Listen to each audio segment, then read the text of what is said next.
Right. Yo, yo, yo, yo, yo. What is up, my peeps? Good afternoon, good morning, good evening, wherever you may be. It is us, the Nerd Tube folks, the voice of the voiceless, Gary, Cousin Cheeto, Shredder lives on, and you all know me, DLZ 101. We are here to break down CM Punk debuting for AEW Rampage. We're going to talk about SummerSlam 2021, and we're going to talk about possibly WWE being sold and Nick Khan being a fuckhead and all other kind of shit. How you guys doing? All right. Well, I was more alright before I watched SummerSlam, but now I'm alright. Yeah, I was more worried with that intro. You were going to go bust into the old Crime Time intro. Yo, yo, yo, pop your 40 check, or whatever the hell that was. I thought about it. Maybe Brooklyn. All right, y'all. I figure we would start with the obvious. CM Punk debuting in AEW. Yeah, what up, you cunt? Zam. We blame you for this. If we have any problems, it's your fault. Just so you know. All right. It's all been decided, all four of us. Yep. It's unanimous, man. If this string fucks up, Zam, it's your fault. But all right, here we go. CM Punk debuting in Chicago. Finally. We all knew that it was coming. Everybody could see it, from a mile away. We all were like, yeah, Punk's going to show up at some point. It'll be in Chicago and for Rampage. And that's exactly what we got. Tony Khan basically gave us CM Punk right away with Cult of Personality. And Chicago blew the roof off the United Center as expected. What were your guys' thoughts on that? Who do you want to go first? Yeah, you got to designate who's going first. Who wants to go first? Gary, you want to go first? Yeah, Gary, go first. Sure. This has been that was the best debut I've seen since Jericho.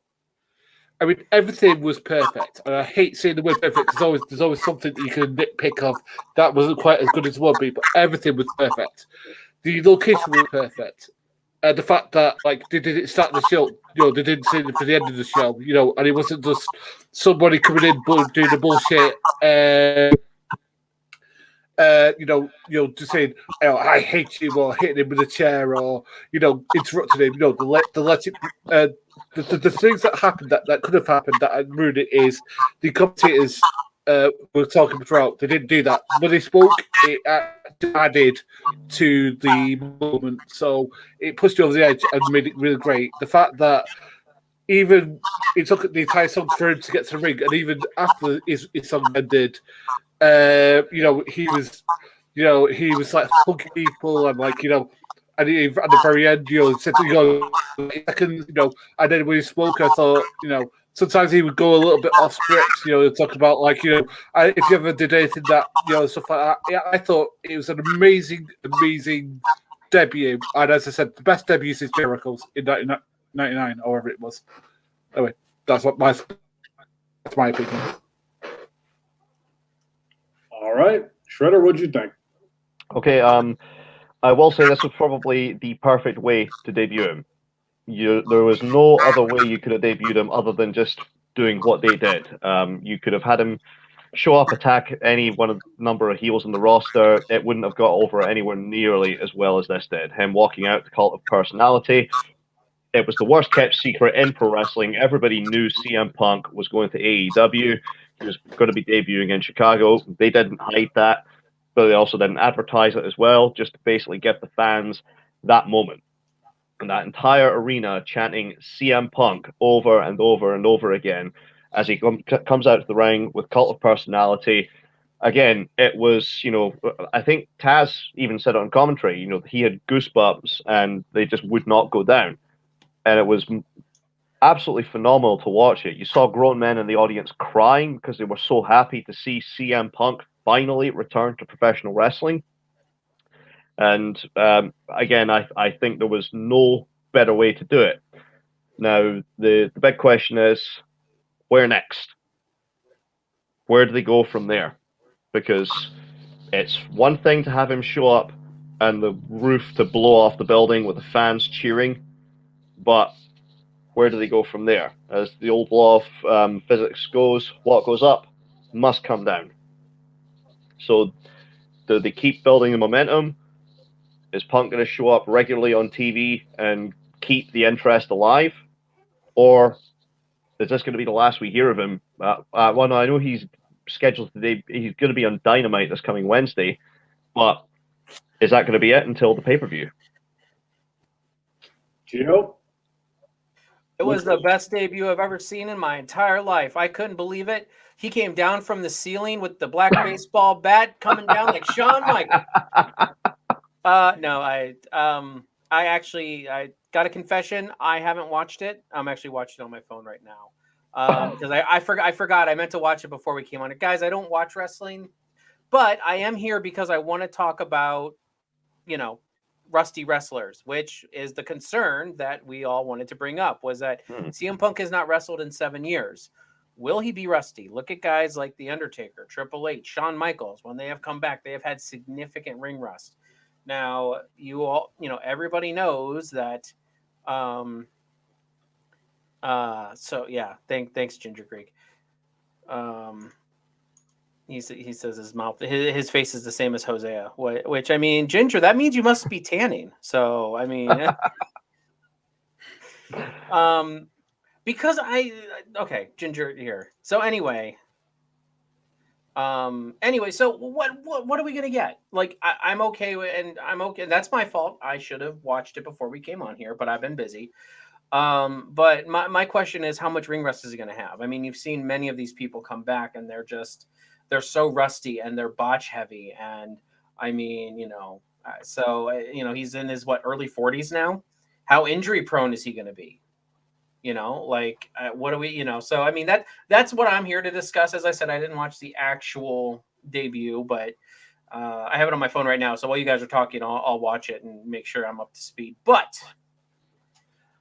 with all that being said, I'm glad to see Punk back, because I also know Punk. I watched wrestling back in the heyday of when CM Punk was on fire. And actually, one of the main reasons why I stopped watching was because Punk left, he was just gone. And I was like, he was kind of him and Bryan Danielson back then. Well, Daniel Bryan, whatever, was one of the people I was also really into, but I didn't like the way they were treating Daniel Bryan back then. So I don't know. I mean, it just, I just got fed up with wrestling back in the early 2010s, and I just parted ways.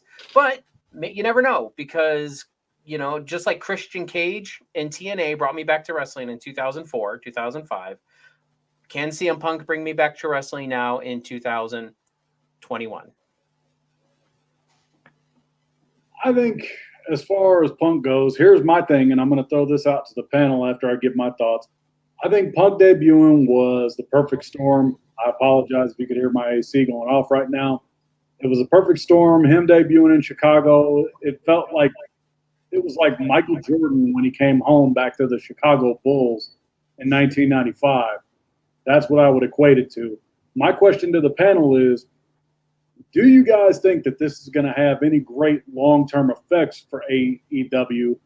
And who are you guys looking forward to seeing him face? Gary, I'll start with you again. I think the main guy that I thought of that sticks out straight away, considering how they've been building this guy, is Adam Page, the Hangman. Because they actually have him literally doing a thing with he's getting drunk, and that goes against CM Punk's straight edge philosophy. So there's literally a self-built thing, because they've been literally doing the whole fight that Adam Page is for about a year, if not two, and basically this could be the payoff where he gets to face literally the antithesis of that in a straight edge superstar CM Punk.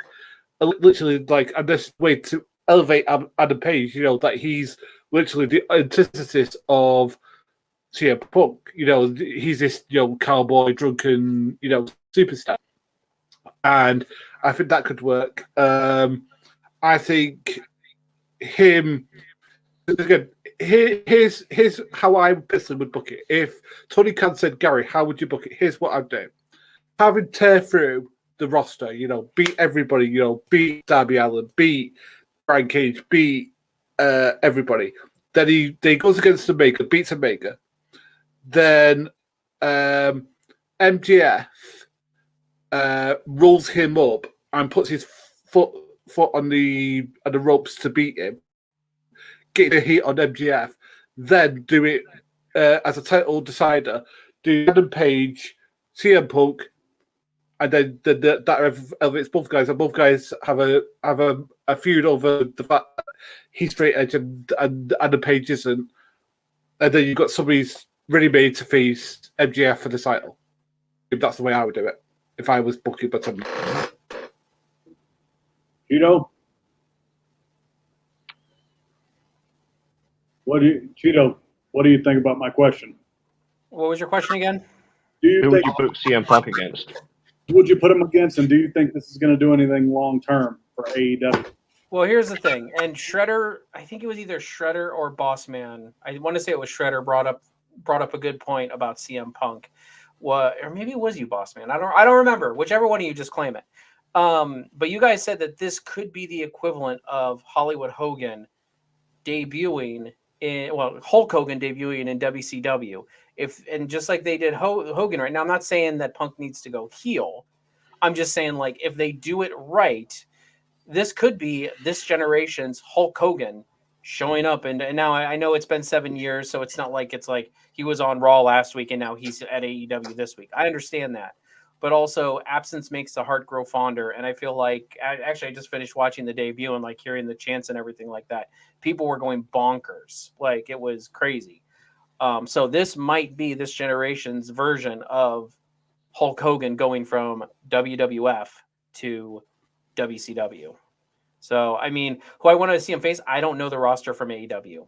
So I honestly don't know. I mean, I feel like whoever the most talented guy in the business is and AEW right now, but I don't know if they want to blow their load with CM Punk that quick. Like, do you want to Kurt Angle it? Like, do you want like when Kurt Angle came into TNA, they put him up against, what was it?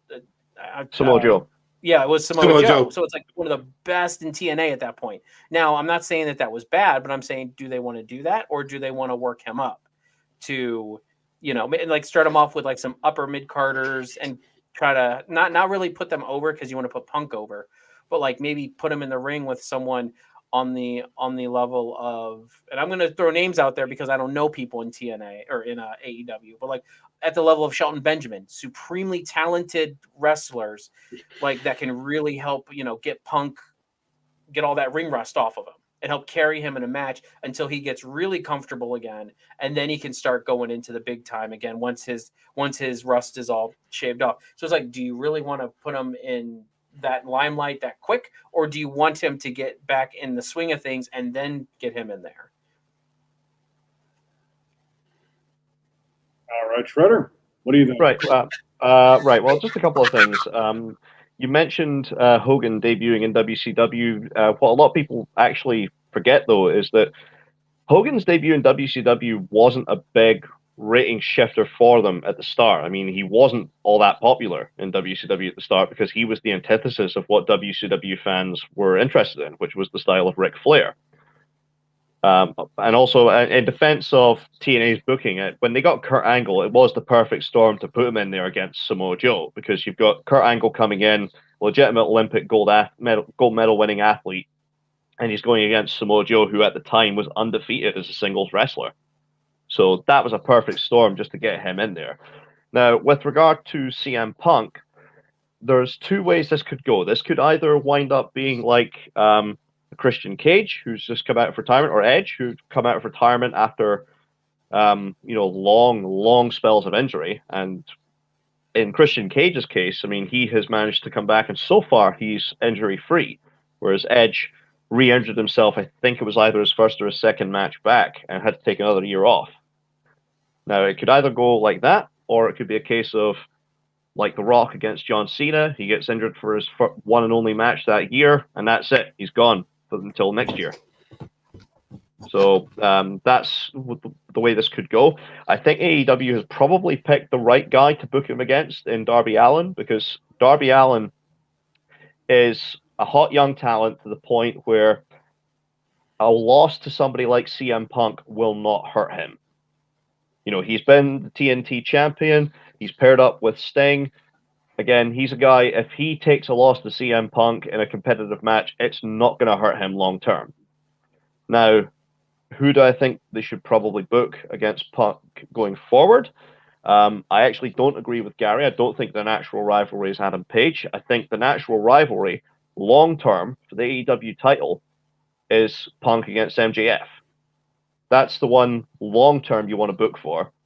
But in the meantime, book him against people like Ricky Starks, book him against people like Jungle Boy. Use him to help elevate these guys to the next level, the guys that you want as your homegrown AEW talent. Because Jungle Boy is potentially your next top babyface. Ricky Starks has potential to be mega over as a heel. And again, MJF would be the perfect opponent long term to book against CM Punk. Jericho. I'm not sure about that.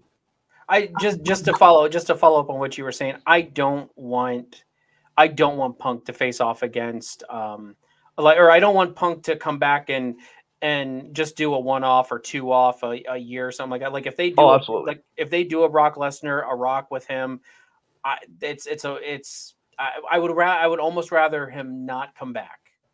Truth be told. My only concern is potentially him getting injured in his first match when you've seen guys like The Rock come out of retirement or Shawn Michaels come out of retirement because he injured himself in the Saudi Arabia match against Kane and The Undertaker, or Goldberg is another one. Not to say that Punk is similar in style to these guys because he's got his own style, but Punk was on the AEW press conference and he was asked, what have you been doing to prepare? And he said, well, nothing really. I've not changed anything. Now, he was a fitness nut. He did go running. He did train. He trained his ass off to work, fighting MMA. He just had no natural talent for fighting. But is that going to be a help or a hindrance? The fact that he's not changed his style to adapt to his age and returning to pro wrestling, because there's a difference between being in good physical condition and good in-ring condition. And many a veteran pro wrestler will say that. Yeah, because your body has to get used to taking those bumps. So, I mean, that's what I worry about. It's more like, is Punk really ready for this? Is he gonna? I mean, that's my concern, because it's just like, what's the point if he comes back for 2 matches, gets injured, then he's gone for like 6 months? Yeah, I understand. I'm hoping this is going to be long term. It's going to be somebody like Christian Cage, who's come back. I think he's 6-0 in AEW. He's just worked a couple of matches for Impact. He's somebody who has come back and he has put the time in to making sure that his comeback is going to be a good, long, solid run. He's going out with the run he wants. Well, and the other thing is as I said, I'm not saying they have to wrestle every night. I understand, but definitely, clear. You have to be clear and present. You have to be there. You have to be there for the rivalry. But it's like a lot of times with The Rock and stuff like that, he wasn't there every week. I didn't say he had to. I never thought The Rock had to, or Brock Lesnar even in the beginning. I don't even know if he. I can't remember when he re-debuted, but it's like he was 2012. Yeah, and he was pretty sporadic too, right? Like they gave him the belt, and we didn't see him for like weeks, right? If I'm remembering right, wasn't it? Well, that was something that Punk has also brought up in his press conference. I mean, that's one of the things he appreciates about AEW is the fact that no, he doesn't need to be on TV every week because the roster there's so much of a depth of talent to the roster that he can take time off. So Kenny Omega is not on every episode of Dynamite. The Young Bucks are not on every episode of Dynamite. Cody Rhodes is not on every episode of Dynamite. Jericho is not on every episode of Dynamite. So Punk can have a week or 2 off here or there, or where he just shows up and cuts a promo. Yeah, and I don't mind that. As I said, I'm okay with that. But it's just you have to, if you're going to be a big name star, you got to be clear and present. You got to be clear and present in that ring or cutting a promo, even if they're pre-recorded. I don't care. But it's like the once a month gig or the once every 2 months. The Brock. I remember there was one time when Brock Lesnar was at the Rumble and then he didn't show up until almost May, the week before Mania, if I'm remembering right. As I said, I might be remembering wrong, but that's the stuff that just made me mad. No, but I don't think that Punk will do that. I think that from what he was saying, that he said that he's going to be there as a constant. He's not going to be just doing this sporadic part-time shit. He's going to be there all the time. And I think that the thing is that because with that, they can build really good stories. As I said, like even though like I know that Shredder disagreed with my Adam Page date, there's something like that, you know, for maybe like one of the first stories of him coming in, even with the story that they've been telling with Adam Page being this drunkard and stuff like that. Or I could do it with maybe like him versus Jericho if they wanted to. I mean, I'd rather not have that because I'm going to say something that I never thought I'd say. Chris Jericho needs to lose weight. I think he's like 5'10" or something. He looks like he's like 240 pounds, if not more. I was like, dude, you need to get in the gym and lose a little bit of poundage. You know what I mean? Because like you know you can't carry it at that age. Does that affect his his performance in the ring? Like I don't watch it, so I don't know. Oh, yeah. His past 4 matches have been diabolical. So that bad. He can't do the line salt anymore, and it's a real shame. Well, I'm just saying, he nailed it against MJF. He nailed it in the match against MJF. Yeah, I mean, don't knock someone's weight unless it's like it's affecting their performance in the ring. So I guess if it's affecting, Jericho's been blown up after like a couple of minutes. After in his matches, he's been blown up after just like a couple of minutes. Oh, well. And plus, he can no longer do the joke when he can. Joe used to be able to jump onto the ring post and then drop kick somebody. He can't do that anymore. He has to literally physically climb to do it, and the person has to literally like get up and wait for him to do it. It's literally a little bit sad, to be honest with you. As I said, I love Chris Jericho. He's one of my favorite wrestlers, but even I've got to say, I'd be objective and say, dude, you need to lose some weight. On the subject of Punk, though, sticking with that topic, I mean, the main topic. No.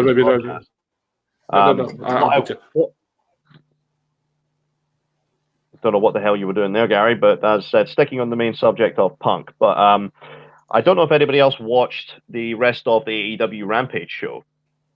Now, I caught the whole thing, every minute of it.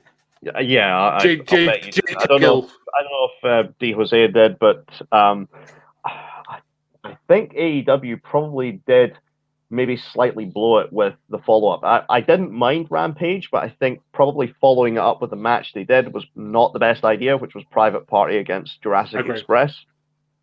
And the reason I say that is because, unfortunately, it means you've got Marco Stunt out there. It means you have got, Private Party are a decent team, but not great. I mean, I would have much preferred to have seen Jurassic Express going out there against somebody like Proud and Powerful, or the former LAX as they were known. And unfortunately, Jungle Boy took an absolutely terrifying bump. A Canadian Destroyer off the shoulders of Luchasaurus, and it looked like his neck was fucked up that entire match. Wrestling is dangerous enough. I don't want to see guys, particularly when Jungle Boy's a future star. I really do not want to see him, potentially crippled taking a move like that on a 1-hour Rampage show. Right. But can I ask, but here's a good thing with the Punk debuting that people haven't discussed yet is the fact that AEW is moving to CBS. I think it's not distant too distant future. I think this is only done because people will like saying, "Oh, this is a death knell for him." I think with the fact that Punk's coming in and Bryan Danielson, and I think if Bray Wyatt, if those 3 guys come in, it's only going to elevate the product and people who want to see it. Because those 3 guys, people either think were either misused or were fired stupidly, or they didn't want to be there because they thought WWE put a glass ceiling for them. Definitely with Punk, definitely with Daniel Bryan, and everyone thinks that Bray Wyatt has been misused for ages, which he has been. Because everyone says, "Well, what a creative talent he is." So the original question, if I remember correctly, D. Jose's original question was, "Will this affect AEW long term when it comes to viewers?" Yes and no. They got, I think, about 3.2 million people tuning in for Rampage to watch CM Punk debut. The question is, can they retain that audience? Do people stick around, or do AEW put on a watered down version of Monday Night Raw? Do they put on fucking Dinner Theater with MJF and Chris Jericho again, to where people who have tuned in to watch wrestling just see this and get utterly disgusted? Yeah, I think with Punk, what's going to happen is, I think his momentum is initially going to be there, but if you use him way too much on TV, like if you have him do the same thing, you have him show up all the time, wrestle the same, do this, do that, the appeal is going to go away because that happens to everybody. If you overuse him, I think Punk's moneymaker is going to be his mouth, having him talk, having to go get casuals, and having to get guys like us, the fans that haven't watched wrestling in so long, the fans that have a hard time keeping track of the current day product. Punk could be that guy, the guy that says, hey, this is AEW. This is why you should watch it. This is what we do, and this is why our product aims to be the best that it can be. I think Punk could be that guy. And Gary brought up Bray Wyatt and Bryan Danielson. I think Bray Wyatt, he's one of the most misused talents that WWE ever had. Granted, they put the title on him, but they just did not know what to do with him with all the start and stop pushes and whatnot. And with Danielson, he got his moment at WrestleMania 30 7 years ago or 8 years ago, however long ago it was. He got hurt, and there just wasn't a whole lot anybody could do about that. And I think with Bray and Bryan moving down there eventually, I think it's going to be, a short-term growth for the company. But I don't know if I see any long-term growth coming in, but time will tell. But what do you guys about Bray and Bryan showing up? Shredder, I'll start with you. It would be very, very interesting to see those two guys show up. I mean, there's talk of other people showing up too, like Adam Cole. He has just apparently re-signed. He re-signed until, I think, just beyond SummerSlam. I think his final night actually is tonight on his contract because he finishes up with his rivalry with Kyle O'Reilly. So there's talk of him going there, especially because I can't remember if it's his girlfriend or if this is his actual wife, Britt Baker, is the AEW Women's Champion. So there's obviously going to be interest in picking him up for that roster, also because he's a hell of a talent. I know there's a lot of criticism about AEW picking up a lot of former WWE rejects, as some people have described them. But I mean, they're getting guys like Malachi Black, they're getting guys like Andrade. Okay, we can maybe sit and bitch and complain about how we think AEW is not using these guys correctly, but they're actually getting some really strong talent to build on for the future. That's the way I'm looking at it. But these are the guys I would like to see them pick up. The guys from NXT, the guys who can sort of filter out some of the utter dreck that is on that roster. People like Joey Janela, people like Jack Evans. Get those guys filtered out. They've had their time. They've had their chance. They've not done anything for the company. Okay, well, now we can get some guys that maybe WWE haven't used correctly and guys who that we can use to work with the better talent that we've got on this roster. Well, I'm going to be less cynical than most. I'm going to say it's a really good sign because the thing is that everyone keeps comparing this to TNA. It's not TNA, it's WCW. Because what WCW did before NWO is it started to start this talent deck a little bit, and I think that's what AEW is doing. Is starting to start the talent deck. It's got all these guys who are misused talents. These are guys who quote unquote couldn't get over for not because they weren't talented, but because Vince didn't see them in the current role they wanted to be or didn't know how to use them properly. It's just like, well, AEW is going to get the chance. Right, here's a full stage, draw us money. That's all they said to him.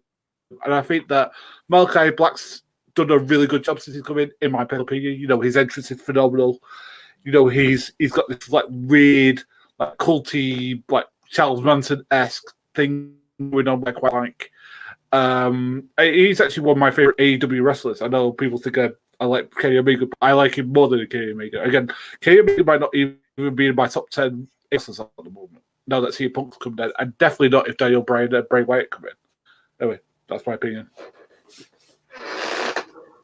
All right. Okay. About Bryan and Bray coming in. I think they'll elevate the product. I mean, the thing is that they're two phenomenal workers. I mean, they've both got great minds for the business.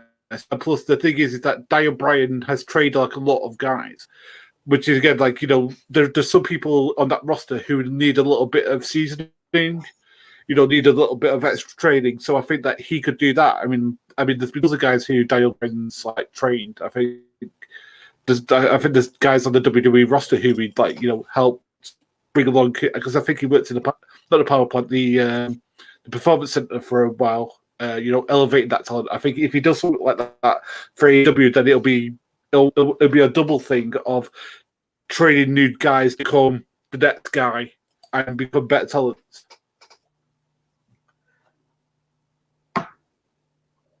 Go ahead. So speaking of them picking up talent, man, forget Daniel Bryan, forget Bray Wyatt. When are they picking up Ric Flair? I mean, did you see him on that train? I mean, come on, the guy still got it. That apparently wasn't him. He's put out on Twitter that wasn't him. Oh well, in the picture.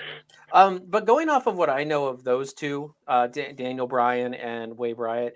Wow. Okay. That'll be his AEW name. Yeah. Right. But knowing those guys, like, they're really talented. But I agree with Boss Man about maybe putting because Daniel Bryan seems to be a little bit more injury prone, so maybe putting him in their like development center, or if they have one, or working with the younger cast and crew, even putting him in charge of backstage stuff like that, and having him as like a manager role or something like that, just because you don't want to get somebody like Daniel Bryan built up as a wrestler, and then if he gets injured, it's like then you lose that entire thing of inertia. You know what I mean? Like, and I mean, from what I understand, as I said, I don't know recently, but I've heard a lot of talk about Daniel Bryan being injury prone. So it's just like, I don't know. I mean, I would almost rather him be, ancillary rather than actually in the ring. He's been fairly healthy ever since he had his big comeback from the concussion. Okay. How long ago was that? Oh, that's a couple of years now. Okay. Well, I mean, and maybe, 2-3 maybe years. he would be fine. I mean, I just, my first instinct is always like, I'd hate to build up all this inertia with Daniel Bryan, and then all of a sudden he gets taken out and just like a dynamite match, but whereas you have Way Bryant, who is, I don't think he's had many injuries, has he? I've never heard of any that, like, I mean, maybe concussion here and there, but not really anything. Maybe one or two, but that's pretty much it. Nothing really serious so far. Yeah. So I mean, he needs to have a fire injury. Get a what? A thigh injury. I mean, a dickhead. A fire.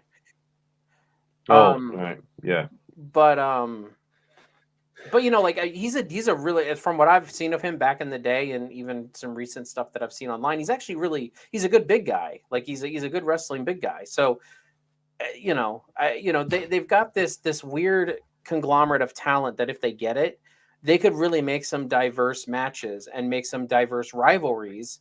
And I mean, do you want like all the WWE guys to go up against one another? No, of course not. But when you have like this AEW young and hungry talent, you can kind of phase out the Jerichos and and stuff like that. And you just with Jericho, you really need to. He needs to become a commissioner or a commentator. Or, oh God, no. Huh? Did you hear his commentary on the first episode of Rampage? No. Oh God, he was overbearing. Oh well, that's his shtick. Thank God they replaced him on the second episode with Jim Ross. Well, Jim Ross is another one they need to transition out. I mean, I love Jim Ross. I know people like to shit on Jim Ross, but he's probably the reason that everybody kept their fucking mouth shut while Punk was out there making his debut. He's probably had the hands up saying, keep your mouth shut, guys. Well, yeah, and y'all got to respect him. I mean, Jim Ross, as I said, I have nothing but respect for the legend of Jim Ross. Don't get me wrong. But I'm just saying, like, there comes a point where you're just like, I've heard you guys talk about him botching some commentaries a couple times. You know what I mean? Oh, yeah, he's botched a couple of commentaries. I mean, he got a lot of death threats and other abuse from fans online because he called the show once WWE Dynamite.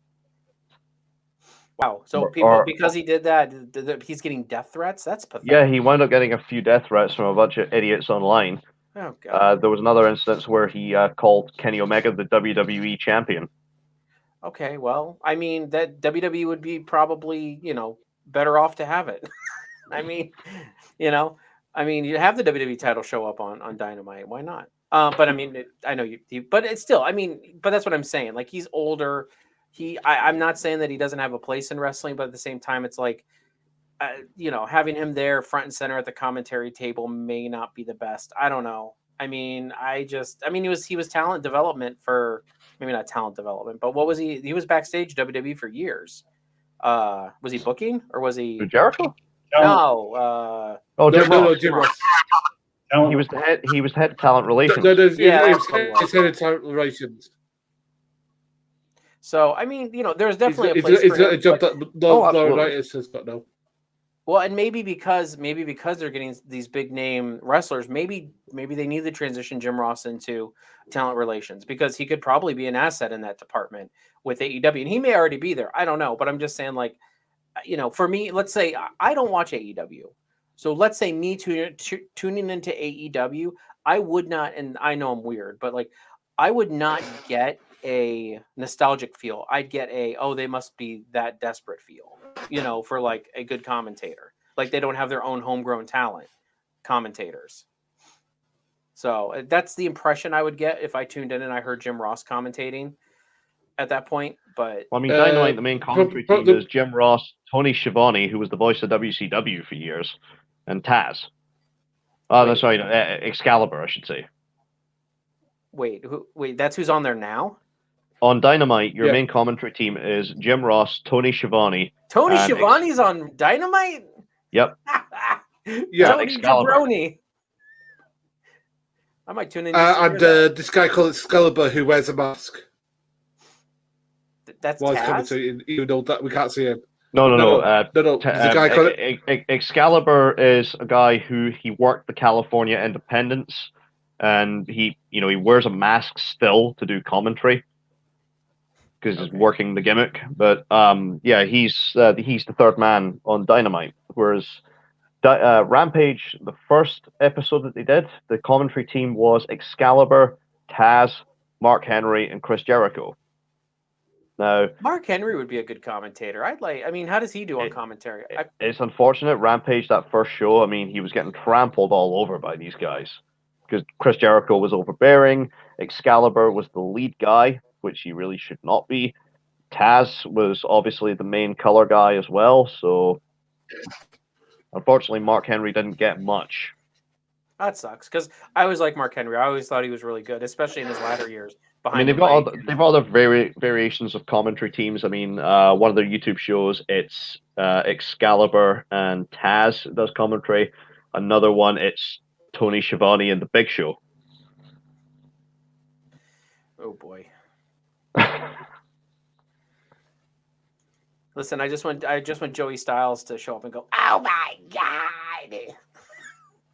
Yeah, but unfortunately, he pretty much he's left the business, all because of a Donald Trump joke. Yep. Yeah, I think with staying on topic with Bray and Brian showing up, I think it's going to be great for Bray more so than Brian, because Brian, like y'all said, is injury prone. Brian, he's years old now. He's had concussions. He's had neck injuries. I think his shoulders are all fucked up at times, and I could see Brian being kind of a head trainer / coach kind of dude. I don't see him wrestling very long in AEW, maybe a year, maybe a couple years at most, but I ultimately see Brian being the asset to, taking the younger guys and teaching them, how to do the basics, the hip tosses, the body slams, running the ropes, that kind of thing. With Bray, I think this will be a revitalizing start for him. That's kind of my thoughts. At least that's what I'm hoping happens, but we're going to see how it goes. With AEW Rampage, why the fuck did they do a 4-man booth? That's what I wanted to know from. Oh god, yeah, that sounds disastrous. Yeah, you got a 4-man booth. I'm like, we have a tough enough time with 3 guys on color commentary with WWE these days. Oh, you did not see SummerSlam. Yeah, we're going to get to SummerSlam here in a second. But oh my God, with Chris Jericho being the hype man, like, hey, here we are, we're live, it's AEW Rampage. Oh my God, Jericho sounded like he was like strung up on caffeine or some shit, like he had too many Monster Energy drinks. Yeah. Mark Henry, he was like that smooth jazz, this is Mark Henry here on AEW Rampage. It's unfortunate. This But he is didn't get much to Love contribute. Shack on Rampage. He didn't really get much to contribute, though. Yeah.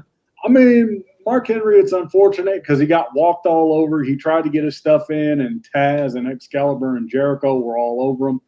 I don't think they do a four-man booth going forward. Hey, I've said if you want Mark Henry to learn the basics of color commentary, you stick him out there with Jim Ross and Taz. Jim Ross because he can carry the broadcast. Taz because he's the color guy. He's a heel manager, so he can feed a few lines here and there for Mark Henry to capitalize on. And I mean, I've heard Mark Henry on commentary back years ago, like when he would come out and just occasionally do commentary during a rivalry. I think he came out when he had that rivalry, I think, with Undertaker for the world title. Like he came out and did commentary. I remember him, like that sticks out to me that he did a really good job. So it's like, that's why I'm like, yeah, definitely. I think Mark Henry's I mean, granted, you'd have to extend the table because he's so broad, but I mean. It's a shame, but AEW really has been the company that has provided the high point of my week as far as pro wrestling is concerned, and that was the debut of CM Punk. But it's also provided my low point as well, which, my God, it has to be MJF and Chris Jericho. What a disaster that fucking match was. I know that I'm sure Dave Meltzer's probably jizzing all over it, and he's saying 4.5 stars automatically. Probably. But my God, what a horrible fucking letdown to the end of rivalry. Yeah. I mean, you had the labors of Chris Jericho. Now, the first match of the labors of Chris Jericho, Jericho against Shawn Spears. Shawn Spears is allowed to use a chair. Chris Jericho is not. Jericho wins the match. Second labor of Jericho, that fucking abortion against the drug-addicted bank robber, Nick Gage.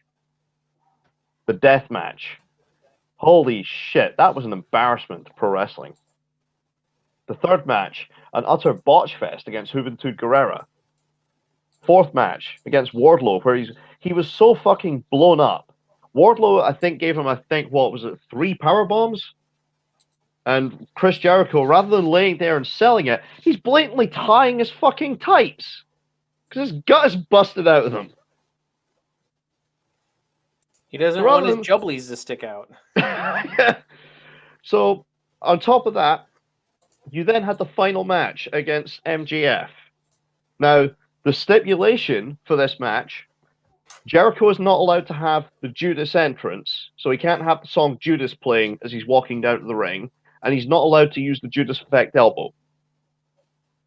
Now, I had some predictions for this, which I got wrong. I thought, okay, well, Jericho's probably going to have some new song from Fozzy playing into the ring to plug a new album when they go on their Infect the World tour, whatever the hell it's going to be called.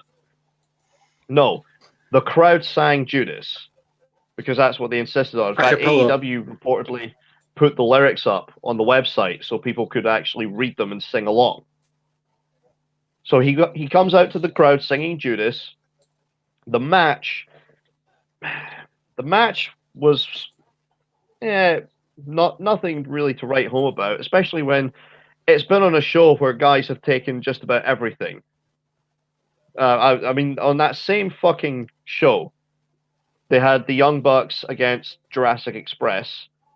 Again, that was a horrifically bad ending to a match where Kenny Omega hits Marco Stunt with a chair, the referee sees it, and then suddenly gets distracted by the Young Bucks entourage at ringside.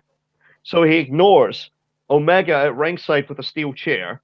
Omega gets to put the chair in. Jungle Boy hits a suplex. Looks like he's the one that lands on the goddamn chair. It doesn't, it's not one of the Bucks who hits the chair. It looks like it's Jungle Boy that suplexes himself onto the goddamn chair. And that's not even the finish of the goddamn match.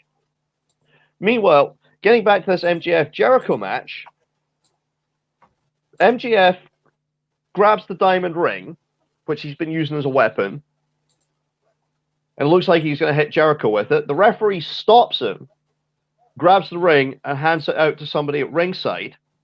Jericho, meanwhile, gets a baseball bat. He hits MJF in the gut, and that's not even the goddamn finish, because then he's hit MJF in the gut, and he's going to hit the Judas Effect elbow with the referee's back turned, and then he stops. He remembers, I can't use it. The referee's fucking back is turned. Why aren't you using the goddamn elbow? They're not going to see it. That would have been a fucking perfect spot to end the match. The referee doesn't see it. He hits the Judas Effect anyway. 1, 2, 3. He stops. MGF gets up from the fucking baseball bat, shot to the gut, hits a Judas Effect himself, and then puts puts Jericho in a fucking armbar and taps him out. Bro, my only complaint about that match, bro, was that it was not a Viagra on a pole match. It made that match a 5-star match, bro. This is some of the most ridiculous stuff Vince Russo could have written better TV. Yeah, but that finish was so dumb. I mean, Jericho hits MJF not in the head with the bat. He hits him in the gut, and that's not the finish. The referee's back's turned. He's going for the Judas, and he stops. Why didn't he just hit it? Hit him with the Judas. Put the fucking Lions taper on him. I think it's a consensus that we need to start giving Shredder his own rant segment. Just let him go for just let him take the floor.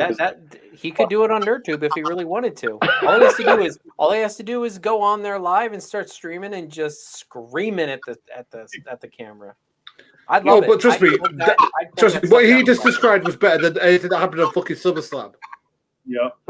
Speaking of which, I'll get into that. We're running for about 46 minutes. Piece of shit. Are we going to break this thing down match by match, or how'd you guys want to do this? Well, here's what I'm going to do, because I didn't watch SummerSlam, so I'm going to dip out. But you guys go ahead and have at it. Okay. And let's just pray that it maybe I might tune into AEW. I'll have to find out how to watch it because I don't have cable. But maybe I will watch a couple episodes of AEW and see if I can get my wrestling juices flowing again. Yeah. Good luck. Okay. All right. You guys have fun. All right. I think we're going to break this thing down match by match, assuming both you guys saw SummerSlam. I don't know if you saw the kickoff show or not, but Big E defeated Baron Corbin, and he got his briefcase back. I never thought I'd fucking say this. I love what they're doing with Baron Corbin. Down bad Baron Corbin with the spaghetti on his shirt, looking homeless, and he just is oh man, they got to pay me, or I have to, pay a fine to get in this arena, or I got to do this or that. This is some of the funniest shit that I think I've seen WWE do in a long time. What are your guys' thoughts on Baron Corbin? Shredder, I'll start with you. I'm afraid I didn't see that. I never thought I'd say this, but I'm actually starting to get entertained by Baron Corbin.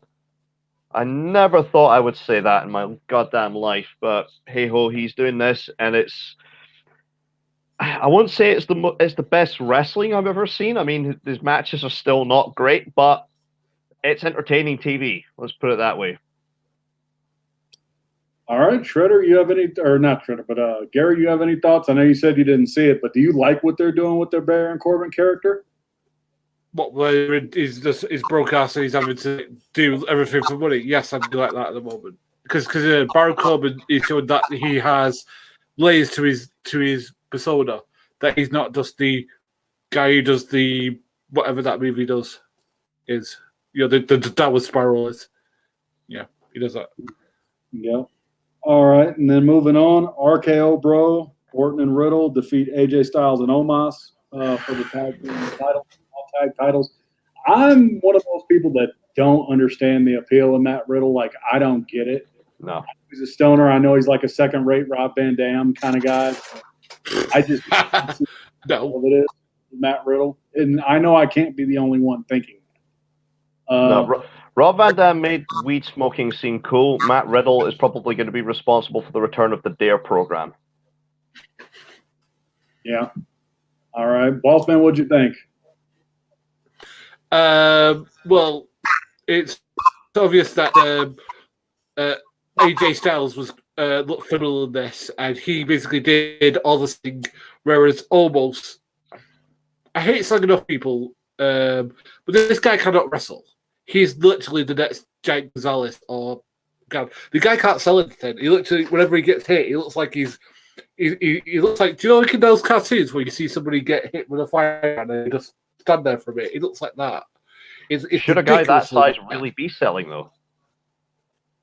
I know it's like he's a big guy. He's not supposed to be selling, but the thing is, if he's supposed to be outside of the match, so like, but yeah, I agree with you. Matt Riddle is horrible. And again, why they put Randy Orton with him, I do not know. I mean, like, you know, it must be because of the name RKO Bro. But you know, like as I said, like, but again, like it was good to see the RKO again. It was good to see, you know, AJ selling his ass off for the guys. It's just like it's just a shame that he's having his like career shackled to this talentless fact that he's flaming almost. How the fuck do you get Randy Orton and AJ Styles in the same match and have me still not care? Exactly.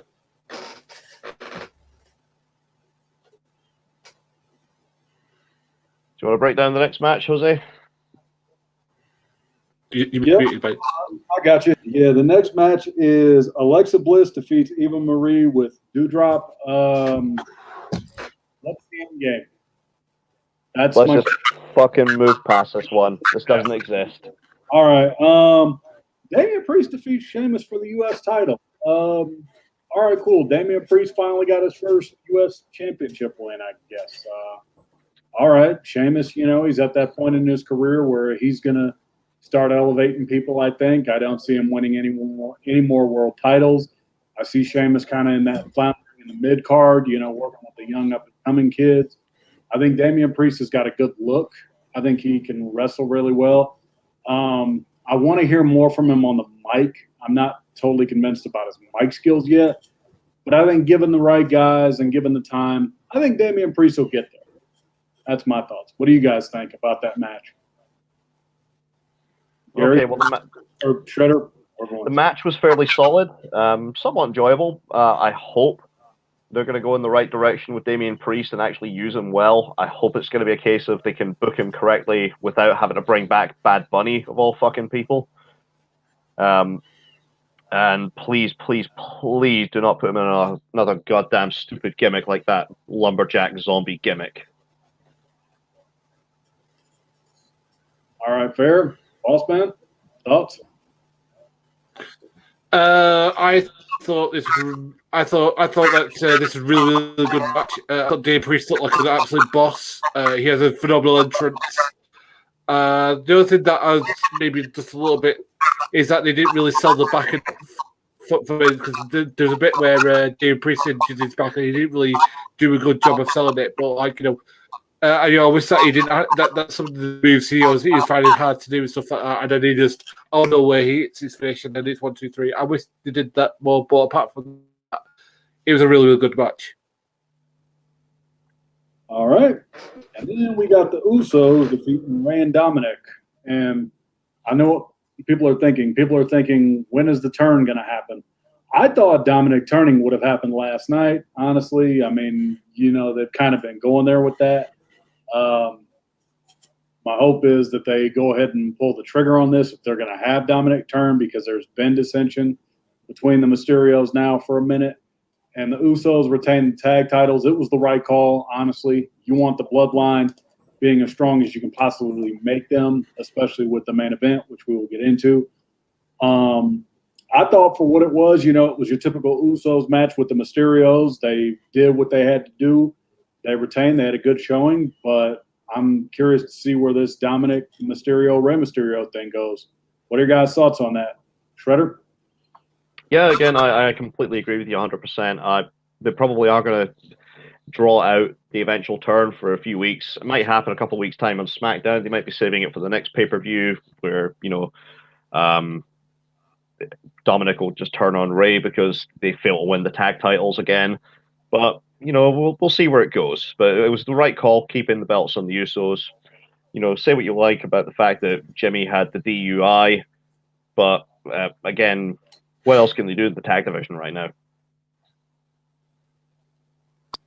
All right, Boss Ben. I thought it was a really good match. I thought that they do have a really good tag team. I agree with Trent that I think they should, because again, what WWE doesn't do enough of is third storytelling. So they should, bring it out maybe like somebody like a Paul Heyman or something like that gets into Dominic's head and like he makes him turn. That could be an interesting idea and stuff like that. And that's something that I think that sort of like that Faustian devil in his head could be a good idea. But I mean, as I said, like it is going to happen in the next month or so, at least. Well, you don't even need to have somebody get in his head. I mean, one of the best rivalries in the history of WWF was Brett versus Owen, and that was all Owen being jealous of Brett. So just have it build Dominic becoming just more and more jealous of Ray, or how he thinks maybe he can't live up to the image of his father, and have the eventual turn based on that. Mm-hmm. Yep. And then this is one where I know people are going to be divided. Becky Lynch made her return. And we don't know what's going on with Sasha Banks. Rumor is that, she's not doing so hot right now. She hasn't been feeling so hot for a minute. So here's what I don't understand. You had Carmella come out, and then Becky came out. Why not make it a three-way? Carmella takes the pin. That way, Bianca is protected. Becky wins the title, and then you can foreshadow a turn one way or another between Becky and Bianca, or vice versa. If you have one of them turn, that makes money. That's the one thing I don't understand. I don't know if I would necessarily say Bianca got buried in this match, because considering that this is the start of a program, I think the IWC is kind of overreacting just a tad bit with the word buried, because, the word buried is thrown around a lot. Oh, yeah. But I think Becky, her coming back, it was expected to totally counter CM Punk showing up in Chicago. But I'm curious to see where this goes. I'm curious to see if we get a heel Bianca, or if Becky comes back and is a heel, like, hey, I'm the man, I should have never lost this damn thing. I got, pregnant. I did what I had to do. The fans could turn on Becky Lynch. There's tons of possibilities that we could go with this.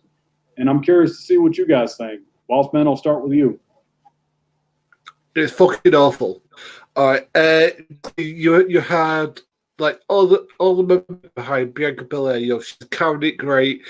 She beat Bayley twice. She beat Sasha Banks. She looks awesome.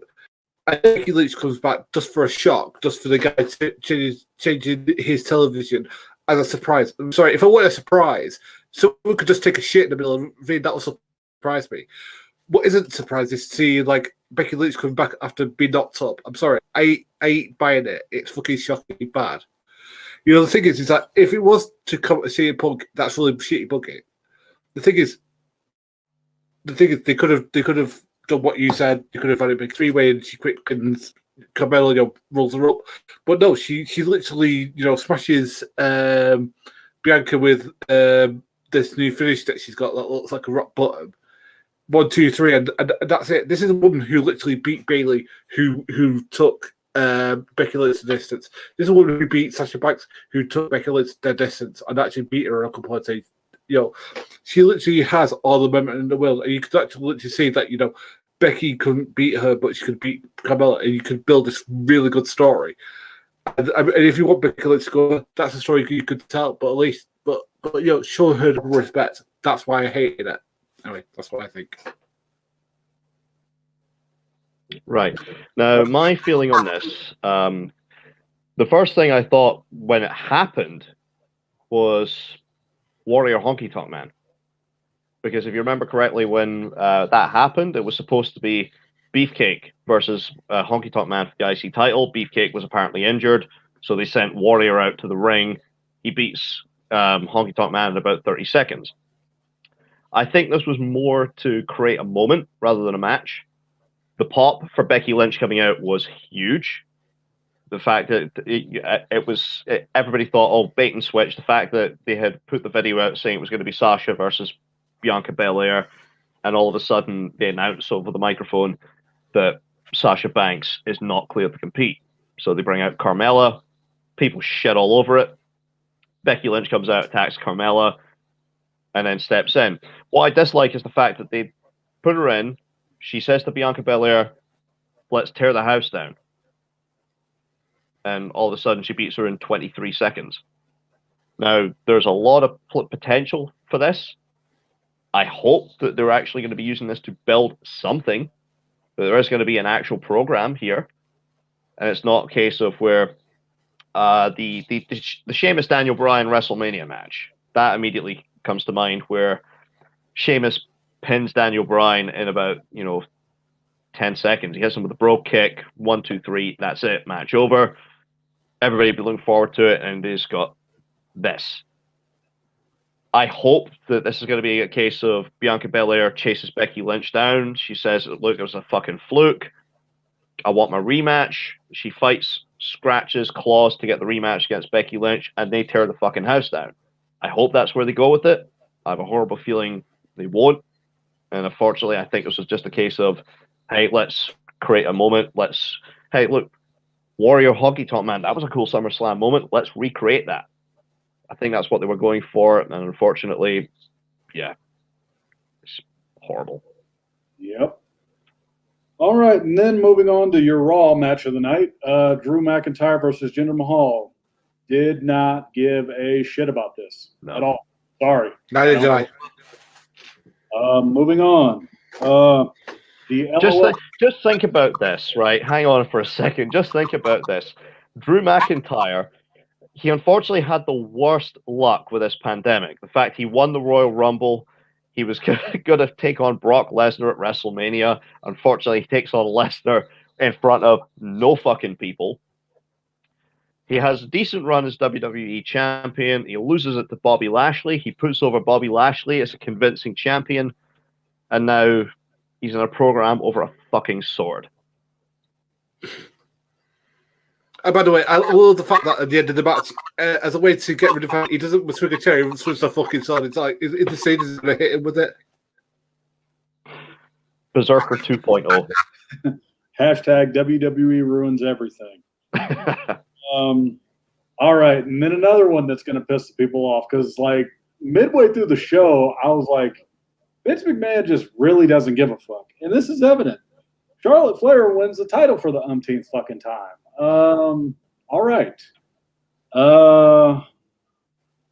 Yeah, whichever one of you guys want to take this thing, because I really don't give a shit. I'm like, okay, we get it. Fuck, it's like the all right. local Subway commercials. All right, but the thing is, I feel the person who feels for is Nikki Cross. Nikki Cross is a really good, talented wrestler, and she's been handed this really stupid gimmick.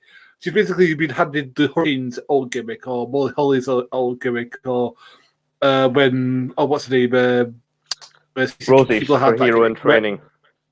Yeah, basically, and it's just like, really? And then like and from a performance on Sunday night, you can tell that she's a talented wrestler. She's doing cross bodies. She was doing all these great wrestling moves. I wish I could take it seriously. Dressed like a complete goof. And again, it's like if somebody was doing basketball and they were dressed up like a massive raccoon. Like the seriousness would just go. I wouldn't be able to take them seriously.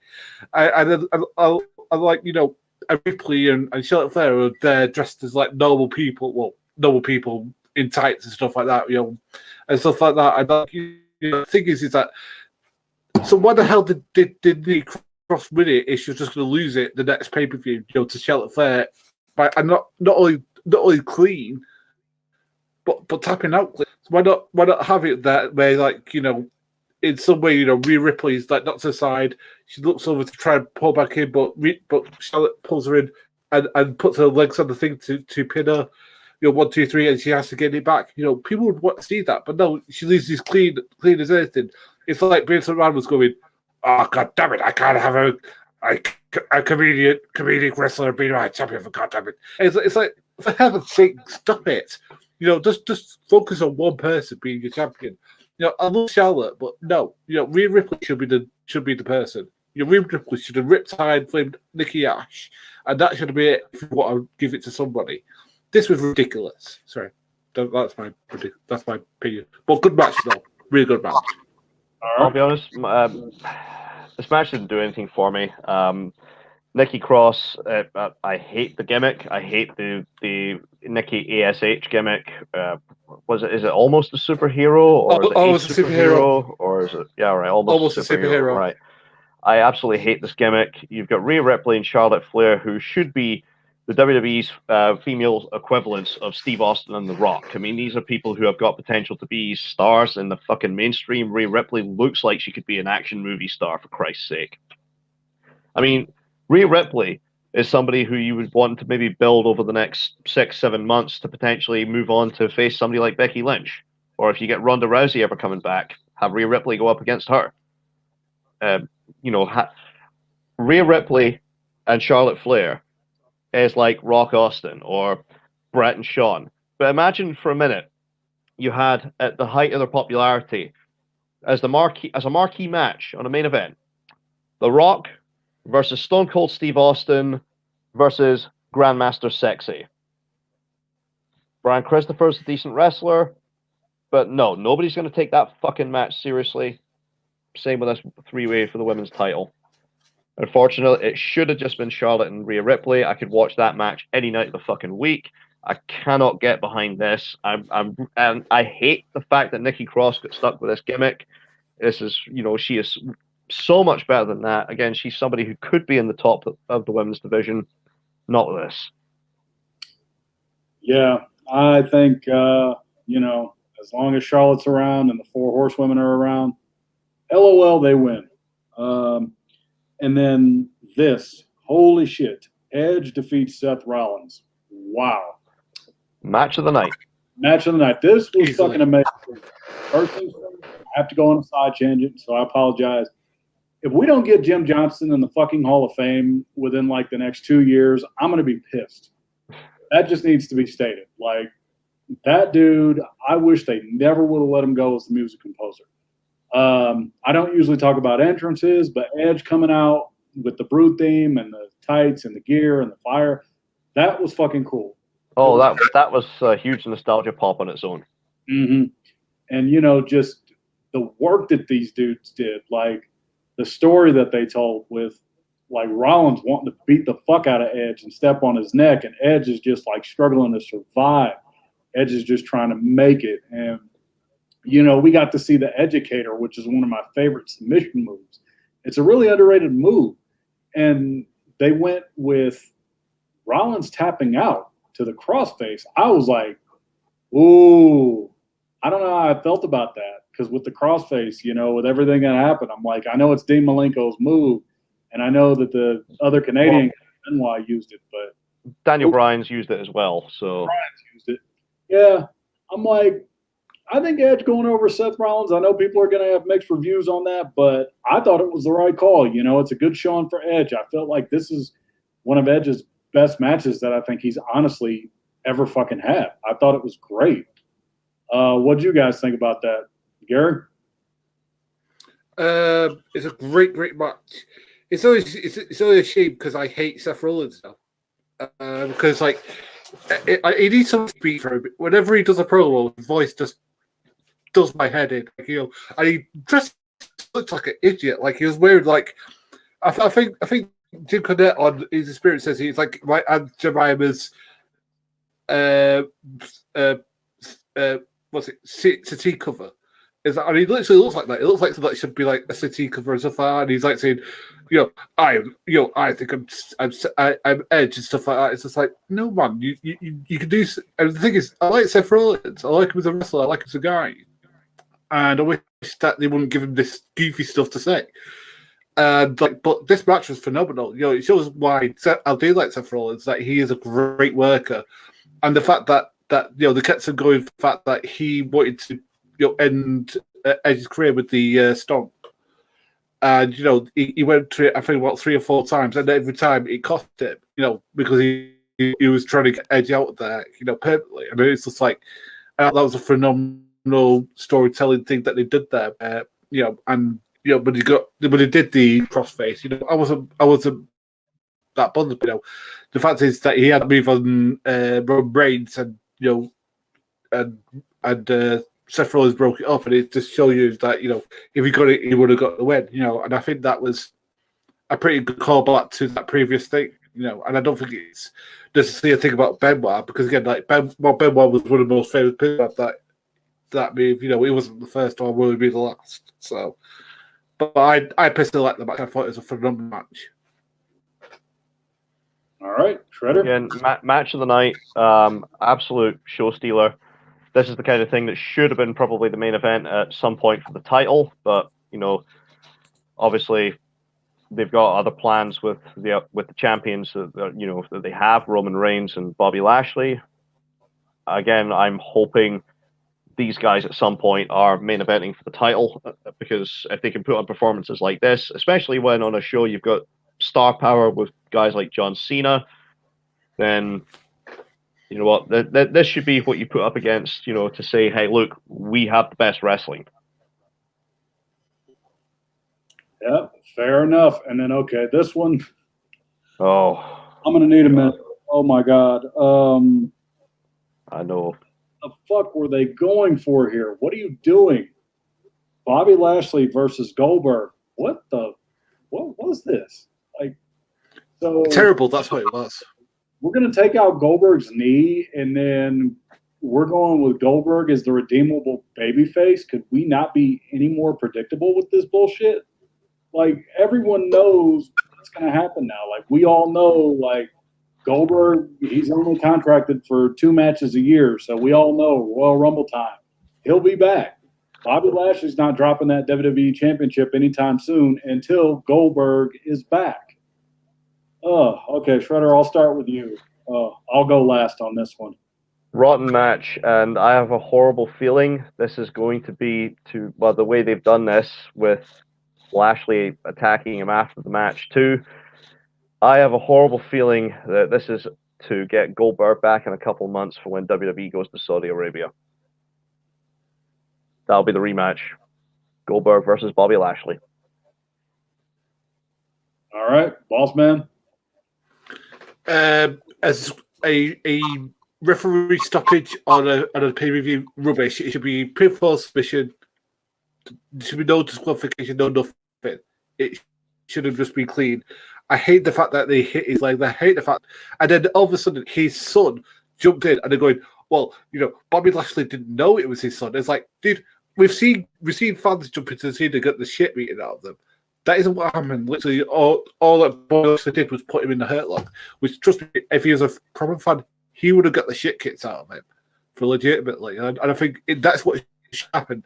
He should have done Brock Lesnar-esque, power moves on the guy, left him ways, saying, I didn't know that he wasn't a proper fan. And legitimately people go, oh, remember that fan X jumped in. Now the thing is that I've got an even worse suspicion, Shredder, and this is what my suspicion is. This could be to bring in Goldberg's son to wrestle. I have that suspicion. I think your suspicion is right as well. I disagree with you about referee stoppage, by the way, because with the rise of MMA, obviously, it makes a lot more sense to have the referee stoppage, and especially when you've watched Reigns, Roman Reigns dominating his opponents, and he's getting them, he's choking them out in the front face lock. They're not tapping out. The referee's stopping the match. He's seeing that these guys are out, and he's calling for the bell to stop. No, that's passing out. That's passing out. I don't mind that. For me, I just don't know what they were going for here, because it's like, okay, yeah, Lashley takes out the knee, and then just the way Goldberg looked when it was over, his facial expression, something was just off. I'm like, I just don't buy this. I'm not buying Goldberg as I'm going to get redemption for you, son, because Bobby Lashley attacked you. And I think, Shredder, I think you're right, because Goldberg is contracted for 2 matches a year. I'm not going to be shocked if he gets an extension for a third, and we go sweep. Do you know what? I've fully suspicion that it's going to be Extreme Rules, and it's going to be some goofy, table match or something where, where he's going to have him up on the table in MJF, MVP throne, and hit him with a flaming cane again. You guarantee that's going to happen. I think we're going to Saudi Arabia. I think we're going to Sweet Saudi Money 6. I hope not. I think that's what's going to happen. I think it's going to be Lashley versus Goldberg, and Goldberg gets the fucking title back. And then finally, moving on to our main event, Roman Reigns defeats John Cena, and John Cena looks slim as shit. He has lost a lot of that muscle mass. He does not look as jacked as he once did. You can tell he looks older. He's losing his hair. But they still call him Big Match John for a reason. And, last night they showed up. John and Roman tore the house down, and they had a great match. I think, the only thing I think I would have changed was I would have liked to have seen Cena pass out in the friggin' coquina clutch or whatever the hell that Joe does, the chokehold, or Roman does. I think that would be the only thing I would change. And what the fuck was also with that many near falls? Jesus Christ. This is the one thing with WWE main events is I think they overdo it sometimes with the near falls and the false finishes. But I thought it was a great match for what it was. All right, Treader, I'll start with you on this one. What'd you think? I completely agree with you. Great match for what it was. John, he does show up. He does have good matches in the main events, and this was a star versus star match. It's what really WWE needed. They needed somebody who looked like he would be a credible threat to Roman Reigns for the title. The rumor is apparently after Brock went, because Brock Lesnar came back at the end of SummerSlam. The rumor is that once Reigns is finished with Cena and then he finishes with Brock, it's finally going to be The Rock, which might be WrestleMania this coming year. But again, fair play to John. He showed up. This was a great main event. Again, I still preferred the Edge versus Seth Rollins match, but this was, a good way to finish a pay-per-view. All right, boss man. Thought it was a really, really good match. It told a really good story about that John Cena isn't. I disagree with the going bald. I didn't really see that he's going bald. It just looks like his hair's a little bit different now. He looks a bit more. He used to be like thin on this like size that is of a like an old country boy haircut. Nice. But he did look in pretty decent shape. He looked. I agree with you. Looked a bit thinner. I didn't like how many AAs he did. He did like one AA in the middle, got 2 count. Did an AA to the announce table, got a 2 count for that, which I really didn't care for. I mean, that should have been the end of the match. It said like good. He given the spare. The only thing that I didn't like was when Brock Lesnar came up, and I've got to say, Brock Lesnar's hair, he looked like a complete total wazzock. He looked like a goof. And I know, Pussy would say that's a face. Actually, I would say it to his face. He looked like a complete goof. I bet you'd say to his face, Gary, you wouldn't have a face left. Yeah, I know.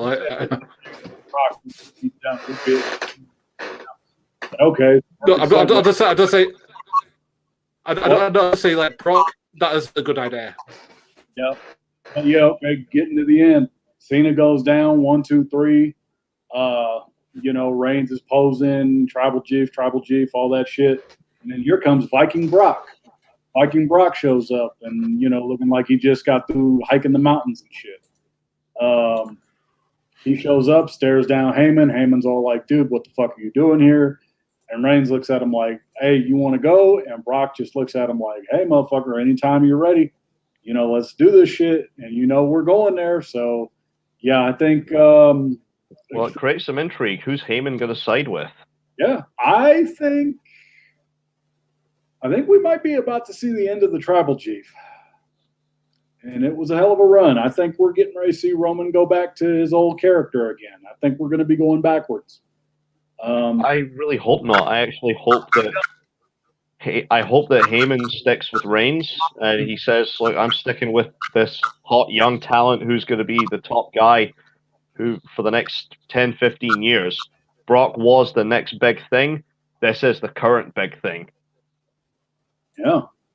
I'm thinking, babyface Brock is going to be a little weird. He did beat John Cena's ass, though, after the cameras went off the air. I don't know if you saw that. That was kind of cool. He beat the shit out of Cena. It's like he just hates Cena. And I'm like, no. It's pretty because John Cena is like going back to Hollywood after this, and then went to give him like a legitimate reason to go. It's like, oh, Brock Lesnar's going to kick your ass. Okay. Or it's I gotta go do set up the next pay-per-view number one contenders match, Lesnar versus Cena. Yeah. I could see probably because like John Cena's going to do Fast and Furious 11 or something. Yeah, I think we're going to go ahead and get to Lesnar versus Cena, and then I know for Survivor Series, we're hoping that Brock is the champion by then, so that he could face Lashley. And I'm like, yeah, we may get that match. I hope we do, but I don't know if we will. I thought SummerSlam overall, it had its ups and downs, but for me, it was a 2-match show. Yeah, Rollins and Roman and Cena, and then real quickly, we're just going to touch on Tony Khan. You know, he said that if it was up to him, Raw would be 4 hours, SmackDown would be. Khan. Shredder said that was because it would be great for advertising, but creative would be burnt out, I think. Oh yeah. And just to clarify, that's Nick Khan, not Tony Khan, which is what you said. Yep. Yeah, Nick Khan. I think WWE, I said this before in one of our previous streams, I think WWE is going to be getting ready to be sold. I think Vince wants to get ready to get out of the game. He's going to be 76 here, I think, in a couple days. No, I think this is more just to try and sweeten the stocks, and the fact that they're also cutting corners by cleaning out a lot of talent. They've realized they don't need to hoard talent anymore, so they've cut quite a few members of the roster to the point where, okay, it sucks that wrestlers X, Y, and Z are gone, but they're still able to produce a TV show without these guys. They haven't really had to bring in heaps of new talent to replace all these people they've just released. They didn't bring in anybody to replace really EC3. They didn't bring anybody in to replace Killian Dane. They didn't bring in anybody else to replace, all these fucking guys that got cut from the roster. They just used mostly what they already had. I'm sorry. No, go ahead. I don't think they're going to sell it because again, I would not think I would be surprised if Triple H or Shane takes over when Vince is ready to give up the ghost. But I don't think he's going to give up the ghost until he's in the ground. I genuinely don't believe that. I think what's going to end up happening though for the foreseeable future, those of you that enjoy NXT, you better enjoy TakeOver tonight because, according to Nick Khan, a rebranding of NXT is coming, and we all know what that means. It's going to be the Vince McMahon show. So those of you that are going to watch TakeOver here in a little bit, I think I will be as soon as the stream ends. It was a good run while it lasted. We'll see where it goes from there. I give it a couple months before we see Vince's fingerprints all over it. Well, we'll see. I'm expecting tonight's main event really to be a potential match of the year candidate, which is Walter versus Ilya Dragunov. That's something I would encourage everybody to watch. If it's even half as good as their previous match, you're on to a winner. Yep. All right, guys. Well, anybody got anything to say real fast before we wrap this up? Boss man, anything you want to add?